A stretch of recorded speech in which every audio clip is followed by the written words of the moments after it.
பலவிதமான அநாகரிகமான அசிங்கமான விமர்சனங்களை எல்லாம் தாக்கு பிடிக்கணும். தேவையற்ற விவாதங்கள், தேவையற்ற செயல்பாடுகள்ல எல்லாரையும் ஆட்படுத்துவாங்க. இதையெல்லாம் பண்ணணுங்கும் போது இதெல்லாம் தெரிந்துதான் அவர் வர்றாரு. அப்படிப்பட்ட ஒருத்தர் வரும்போது எல்லாத்தையும் வேண்டாம்னு சொல்லிட்டு வரும்போது அவருக்கு நிச்சயமா ஒரு தொலைநோக்கு பார்வை இருக்கு, மக்கள் மீது ஒரு ஆர்வம் இருக்கு, அவங்களுக்கு ஏதாவது செய்யணுங்கிற ஒரு அபிமானம் இருக்கு. இதெல்லாம் இருந்ததுனாலதான் ஒரு மனிதன் வர முடியும். நாட் ஓன்லி நான் விஜய்க்குன்னு மட்டும் சொல்ல, பொதுவா ஒருத்தர் வந்தா அந்த சிந்தனை இருந்தா மட்டும்தான் இந்த இடத்துல இருந்து இங்க வர முடியும். அப்ப அப்படிப்பட்டவருக்கு மக்களை போய் பார்க்க கூடாது, அவங்களை போய் சந்திக்காம நம்ம இங்கேயே நம்ம பனையூர்லயே மட்டும் இருந்து அரசியல் பண்ணிட்டு சிஎம் சீட்டுக்கு போயிடலாம்னு அவர் நினைக்கிறதெல்லாம் இல்லை.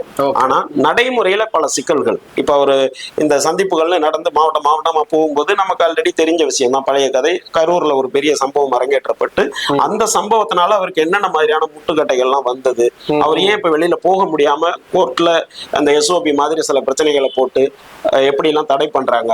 அதே மாதிரி ஒரு மீட்டிங் போடணும் அப்படின்னா தாவேகாவுக்கு மட்டும் தனி சட்டம் மாதிரியே ஒரு இயற்றப்பட்ட சட்டம் மாதிரியே அப்ளை பண்றாங்க. ஒரு 51 நிபந்தனைகள் 81 நிபந்தனைகள்னு போட்டு அவங்க செயல்பட முடியாத அளவுக்கு நிபந்தனைகள் போடுறாங்க.